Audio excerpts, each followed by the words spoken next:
বর্তমান সরকার যে উদ্যোগ নিয়েছে ১ মাসে ২৮ দিনে যে কাজগুলো করেছে, ২৮ মাসে ২৮টি পদক্ষেপ নিয়েছে বর্তমান সরকার। এটা সরকারের পক্ষ থেকে একটা লিস্টও আমাদের কাছে আছে।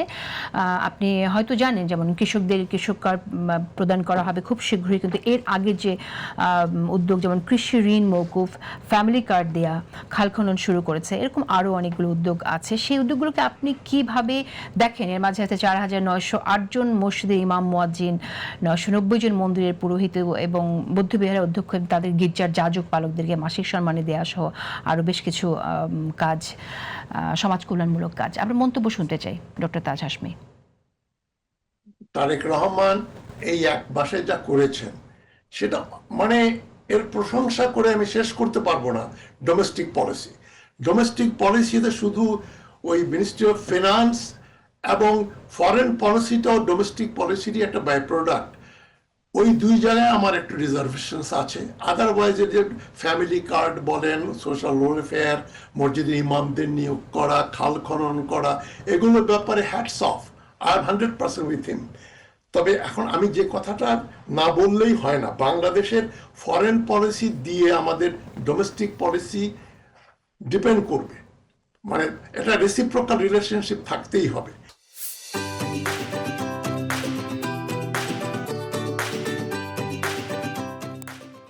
আপনি যেটা আমি প্রচন্ড রকমভাবে দ্বিমত পোষণ করি, আমেরিকা এবং ইসরায়েল মিলে এবং ইন্ডিয়া মিলে একটা গান বোর্ড ডিপ্লোম্যাসিতে বিশ্বাস করে, গায়ের জোরে। গাজায় তারা ২.৫ বছর যেভাবে ৭০-৭৫ হাজার মানুষ মারলো, আমেরিকার ডাইরেক্ট ব্লেসিংস এবং রাশিয়ার মাধ্যমে, এই চায়নার মাধ্যমে, সেটা ওয়ার ক্রাইমের ভেতরে হিটলারের সেই সেকেন্ড ওয়ার্ল্ড ওয়ারের পর সবচেয়ে বড় ওয়ার ক্রাইম করেছে ইসরায়েল, সেখানে আমেরিকার আশীর্বাদে। চায়নার সঙ্গে আমেরিকার $৬০০ বিলিয়ন ট্রেড আছে, অফকোর্স এটা আমেরিকাকে যতটা বেনিফিট করছে চায়নাকেও করছে। কিন্তু আমেরিকানরাই উঠে পড়ে চায়নাতে ইনভেস্ট করেছে, করে তাদেরকে যে কনজিউমার গুডস বাড়াচ্ছে, সস্তায় জিনিসপত্র কিনছে, আমেরিকাতে ইনফ্লেশনটা, বাজার দরটা কন্ট্রোল করে রেখেছে চাইনিজ প্রোডাক্ট দিয়ে। বেনিফিট শুধু চায়না পাচ্ছে না, আমেরিকারও প্রচণ্ড বেনিফিট হচ্ছে। এবং চায়না ভিয়েতনাম রিলেশনশিপ ২০০০ বছর যাবৎ তারা শত্রু।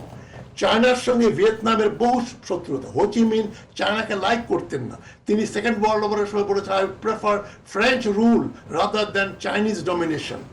সুতরাং চায়না ভিয়েতনামে তো আমেরিকা ইনভেস্ট করবেই, কারণ ইটস অ্যান্টি চায়না। এবং চায়না হাসিনার সঙ্গে সখ্যতা প্রচন্ড রকম ছিল। ২০১৮ নির্বাচনে তারা তো চায়নার টাকা দিয়ে, ঠিক আছে, আপনি তো এখনো সখ্যতা রাখতে বলছেন, কিন্তু আমার প্রশ্ন, সেই সখ্যতা আমাদের কি দিয়েছে? হাসিনা যে সখ্যতা রেখেছিল চায়নার সাথে, সেই সখ্যতা আমাদের আসলে কি দিয়েছে? এই যে কত বিলিয়ন ডলার ইনভেস্টমেন্ট হয়েছে, পদ্মা সেতু থেকে শুরু করে আরো অনেক, তিস্তা ব্যারাজ করবে, আমাদের এয়ারপোর্টগুলোর ডেভেলপমেন্ট করেছে। চায়না ডেভেলপমেন্টের ইনভেস্টমেন্টের কথা তো অস্বীকার করতে পারবেন না।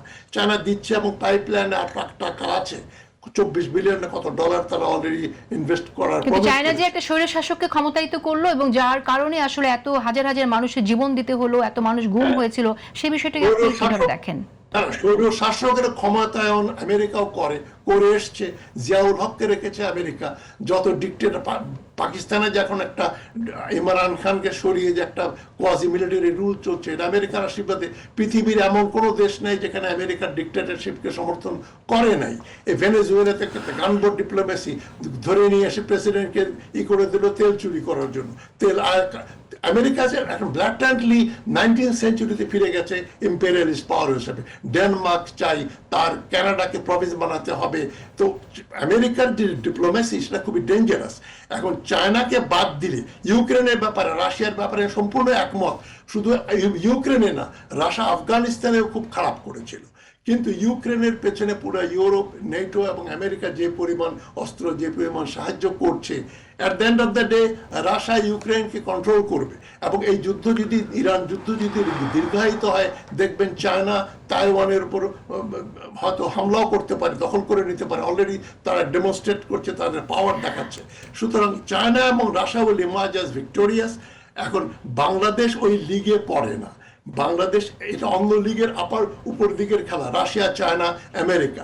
আমরা রিসিপিয়েন্ট এন্ড, আমাদের এখানে নির্ভর করতে হয় বিদেশি সাহায্য দিয়ে এবং বিদেশি রেমিটেন্সের উপরে, এবং আমাদের গার্মেন্ট বিক্রি করতে হয় আমেরিকাতে। সো উই আর ডিপেন্ডেন্ট, কিন্তু পারপিচুয়ালি ডিপেন্ডেন্স আমাদের কোথায় নিয়ে যাবে সেটা চিন্তা করতেও ভয় লাগে।